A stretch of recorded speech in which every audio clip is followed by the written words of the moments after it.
Greetings and salutations, all you beautiful individuals. It is another episode of League Unlocked. My name is Eric Kleinheim, solo on today's episode as we begin week 7 of those global power rankings, which, let me tell you, full swing, best of fives. It's probably, at least at the top of the table, the biggest shakeup that we have had all 7 weeks, all season, all year here in 2025. And before we get to the actual board, a couple squads that are, on the bubble, the honorable mentions, if you will. And I'm talking a few Brazilian teams. What we saw out of Red Canids, obviously they have long bumped Shopify Rebellion off of this list, but the macro that we saw out of Red Canids was really quite incredible. And because of them looking so good against SR, Vivo Keystar, you got to imagine, is probably just outside of this top 20 as well. We have to wait until we'll actually see them on the Rift against FlyQuest and whoever they play after that. And then Team Secret Wales,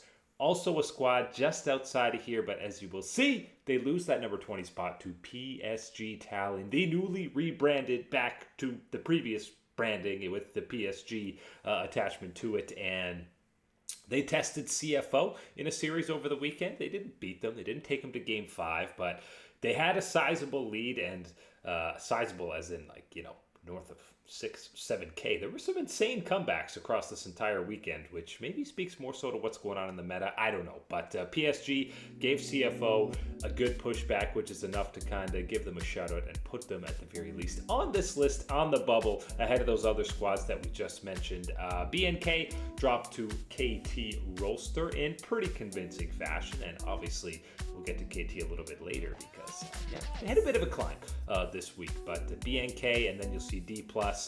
They've kind of swapped spots now. We're going to have that showdown for, World's Births on the line between DK and FearX. And after the competitive 5 games that D+ just had against T1, you feel like they've done enough that they should be favorites in that FearX matchup, even though they lost earlier in whatever round you want to call it in the LCK. They lost in that head-to-head to Diablo and the boys, but feeling a little bit better about D+ right now as long as aiming doesn't have any massive throws, because that bot lane might be a little bit of a mismatch. Sandwiched between them is JDG, whose miracle run comes to an end. Pays, God bless him, truly stuck in ELO hell after that most recent series against Anyone's Legend that definitely should not have been a 3-0. Pays, I've never seen a man play so well, try so hard, and not win a single game in that series. There was some egregious gameplay yet again out of Scout, so JDG, it's going to be a different looking roster next year, but I really hope we see Pace on a better team. Don't think we actually have the end of JDG. Pretty sure they will still be in Gauntlet, and we'll get more games out of them. So there's still a miracle opportunity for them down there, but unless Pace gets some serious help. And Zhaozhu was good and has been for the majority of the split, but Scout and the ebbs and flows of what we're getting out of Jun in the jungle is not enough for you to be at all confident in this team, even though they went deeper in playoffs than I think most people, at least myself, were expecting. A couple of Western squads, Fnatic and 100 Thieves. Fnatic survive against Giant X. They not just survive, they 3-0 them, but this series was done after the first game with, how about 2 near 10K gold lead comebacks over the weekend, and the LEC will include the Monday as the weekend. But the Giant X one was maybe even worse than the MKOI one. But listen, anytime you're coming back from a 10K deficit, there has to be a bad mistake from the team that has such a sizable lead, and that's what happened to Giant X. When you get a big lead, multiple inhibs go down, sometimes you just want to absolutely brute force, bash your head against the wall, try and backdoor on the Talia to end the game, and it doesn't work. It does not work at all. And then you're tilted for the rest of the series, as we saw out of Giant X. The first game was basically the end for them in this set, and Fnatic, I'm still feeling like they're the outside shot for an LEC berth at Worlds. The other 3 squads, a couple you'll see later on this list, I feel better about them than Fnatic. They still look a little bit lost in terms of what to do around objectives and, the old buzzword of macro gameplay, which has been something that has plagued Fnatic for, I don't know, going back to the Reckless era, basically. When it was Hilly and Reckless, you felt like they knew what they were doing on the map. But since then, it's been that oh-so-coveted chaos playstyle that you might call out of Fnatic, which is just dragging the opposition into the ditch, into the mud with them, and works some of the time, works against weaker competition, but not the top of the table or internationally. 100 Thieves had a little bit of redemption, or at least made you feel decent about the LTA North after the Shopify debacle. But Quid and the boys, especially River, in this last series, looking absolutely fantastic. FBI has had a slow level up, and Ayla, a guy who we're talking about as the worst support in the LTA at times last year, has never really been close to that level of weak sauce throughout this entirety. So feeling good about 100 Thieves. Should be the favorites to get that final LTA position at the World Championship. Weibo, we said we bid adieu to in the LPL after, again, it's the dark horses of the LPL are now falling away, and JDG, even though they, beat Weibo, I still feel like Weibo is probably a better team, and they just got pazed, and you had the rare good scout sighting. So in a head-to-head, I still think Weibo has the edge over a squad like JDG, which is why they're a little bit higher, even though Weibo did get brought down after they were, at their peak, sniffing, huffing around the top 10 positioning on these lists, and that was probably about as high as they will get, because they ain't getting back there anytime soon. Then we get to these other two EU squads, talking Carmine Corp and MKOI. MKOI, now these squads are kind of a 1B, 1C, if you want to call them that. KC climbs up a little bit after their series against Vitality, because it was pretty dominant after that first game. MKOI, it's a fine balance. Are you giving them points for having a 9k gold lead and maybe forcing a game 5 against J2? Or are you docking them points for absolutely blowing a 9k gold lead against G2 and not getting to a game 5? There's angles where you could talk about both. Still think MKOI is the second best team in the LEC right now. They're still obviously going to the World Championship. We'll see when they match up against either KC or Fnatic, whoever's going to be playing there. And by the way, we've got now a week break for the LEC playoffs, if I'm reading this right. Why would you have a week break heading into finals? You've already had a week off. The schedule, it feels like we're beating a dead horse because we seemingly have to talk about this every 2 weeks, but that's because every 2 weeks the LEC has a break. It makes absolutely no sense. I don't know who is signing off on this being a good idea, this scheduling for the entirety of 2025, basically. It's the disaster run continues, and how are you supposed to ever get any momentum as a team when you're getting breaks like these within playoffs? Invictus Gaming is now hoping for a break heading to the regionals, and I know it seems harsh. I mean, it's not really harsh. They get beaten by BLG convincingly, and then they get absolutely smashed by anyone's legend to be the shortest lived reign at the top of the LPL table before coming crashing, plummeting outside of the top 10. They'll still have an opportunity to maybe bounce back, but it was across the board kind of an abysmal performance out of them. Collectively, as a unit, as a team, and individually, maybe you're saying Gala was okay, but outside of that, Rookie of the Shy struggled against AL, and Wei had maybe his worst series. Tarzan is just kind of on a route of clearing up old BLG junglers, and yeah, Wei was one of the many victims that have suffered at the hands of the king of the jungle. We roll into that top 10 with some new faces coming in, definitely some shifting around. CFO still holding on, but 10 is kind of the lowest we've been talking about them in a while, and that, again, still feeling pretty good against CFO. They were tested against PSG, as we mentioned. Probably should have gone to game 5, but they still come away, haven't dropped the series in the playoffs yet, and they are waiting in those grand finals. But the reason they're in that 10th spot is more so we're seeing other teams start to level up. It felt like at earlier times in this split this year, this kind of 6-9, maybe extend it like 6-12, nobody was really stepping up. You had a lot of question marks about pretty much every squad within that group, but now we're seeing some consistency. We're seeing some high-level ceilings, and none were higher this week than KT Rolster in that matchup against Gen G, coming up with the miracle upset and doing it just by being the better squad, the better mid-jungle duo. Cousin BDD had like career series against Gen G, and now KT's off to Worlds, and is it that insane that they could beat Hanwha? No, they just beat Gen G, clearly the best team in the LCK. So KT full steam ahead. The hyperbolic time chamber and training chamber of playing Hanwha T1 Gen G, Hanwha T1 Gen G over and over and over has clearly paid off as they crack into that top 10 for the first time. It's still just one series, so we haven't fully skyrocketed them into the top 5 yet, but climb of 4 seems pretty fair for coming up with that huge win against Gen G, and we'll see if Nakdom can compete against Viper now. We saw him do it against Ruler with, again, we said, gotta get the 6 pick, gotta get some off-meta stuff, different playstyles in the bot lane. We'll see if that strategy works again in a matchup against HLE.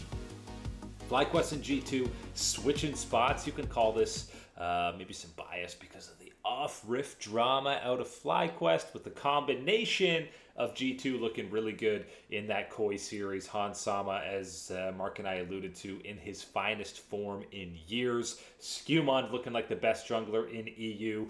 This is a dominant run that G2 has been on, with Caps not being at his best. He's still, the mid laner in EU, but this hasn't been Claps carrying G2. So still, them playing this well without Caps needing to do the heavy lifting is definitely when G2 is truly terrifying. So gave them the slight nod over FlyQuest. That's still, I think if you have a best of 5 series today between those two squads, I think that's 50-50. Could go either way, back and forth. So still excited to see FlyQuest without Pwipo when they match up against Viva with Gakos in that top lane, and you're really only talking about 2 to 3 best of 5s at most if FlyQuest is playing in this regional championship in the LTA. We already know they're going to Worlds, just about determining what that seeding is going to be, and the same is for G2, but you feel like heading into an international event, both Europe and North America will be at their best, or maybe you'll feel the most confident in those two regions if it's G2 and FlyQuest kind of as those top seeds, those top dogs coming in to try and compete against the very best of the very best at the World Championship, and someone who is finding that World Championship form, that LPL title contending type of form, is anyone's legend. Now we're talking about the losers bracket run. I mean, this squad is by no means a dark horse. They're the defending split champions, but they are the team that's running this full lower bracket. Now the level up has been there. They beat NIP, they beat IG, they beat JDG. Maybe that's less of a level up at the end. But not only were they winning this series, we're talking about 9-1 in an overall game scored, completely dismantling Invictus Gaming and completely outclassing JDG. Tarzan, this is legit. He's running through all ex-BLG junglers. You got Jun, you got Wei, and now we'll see if they can match up maybe potentially against some other BLG junglers in now Shadow and Beishuan, the two-headed jungler, two-headed beast that is the jungle path for BLG. You're going to have to get through Kanavi first, which, yeah, kind of the MVP of the league. So a lot of work still ahead for anyone's legend, but after the slump and embarrassing, I think it was World Elite they lost to in the regular season, you really thought, can they really just turn a switch and make another deep playoff run? Well, the question is, yeah, absolutely they can. Because here we are seeing all the positives that we saw out of this team when they captured that Split 2 title in the LPL, when they were competing against Gen G and T1 and beating BLG internationally, by the way, at MSI. So that return to form is there for the entirety of the roster, especially some of this team fighting and specifically, yes, Tarzan again. in that jungle. Hope also had a fantastic series against JDG. It's just, we were talking about pace so much because my man was trying to 1v9 to the very best of his capabilities, but Hope himself had a pretty solid showing as well into that top 5. The big reveal, which 4 out of the 5 teams, we're talking about a shakeup. Usually it's maybe 2 of these teams go head to head, so there's a little swapping going on, but no. Across the board, we got big changes here, and of course it's T1 just holding on to that 5 spot. It's, again, only a single series. You can call it an overreaction if you want, but Hanwha Life slides back into that top 5. They had been that gatekeeper in the 6th spot for a couple of weeks now, but they blow past T1 because of the sheer domination that they laid down on the Rift in that head-to-head. And remember, this is a T1 that you were feeling far and away were the second best team in the LCK heading into these playoffs. It felt like an inevitability that we were going to have T1 Gen G hanging out in that winner's bracket final. Definitely not where we're headed now. Obviously, neither squad going to be there on that upper bracket final. But the fact that T1 was never, maybe they had moments, but you never saw them in the driver's seat in any of these 3 losses to Hanwha Life, and you couple that with pretty much top to bottom, all 5 members stepping up from the form that we saw in the regular season. And even the guy who was probably the most consistent throughout the year in Viper felt like the last couple of weeks he was just kind of a bit of a passenger princess in some of these losses for Hanwha Life. He stepped up, got player of the series against Gumayushi and the rest of T1. And we've already talked about Peanut and Zeka especially leveling up. Zeka, how about Zeka saying he had not 1 but 2 nightmares that he was benched from the team? So he got some subconscious extra motivation, and it definitely showed in this matchup against Faker and T1. And we've alluded to the path to Worlds is a whole lot more difficult now for T1. It's amazing. Just 1 integral series loss, pivotal playoff loss, and the road to Worlds gets unbelievable more difficult. Talk about, having to beat Gen G just to avoid that play-in best of 5 against the LPL 4 seed for T1.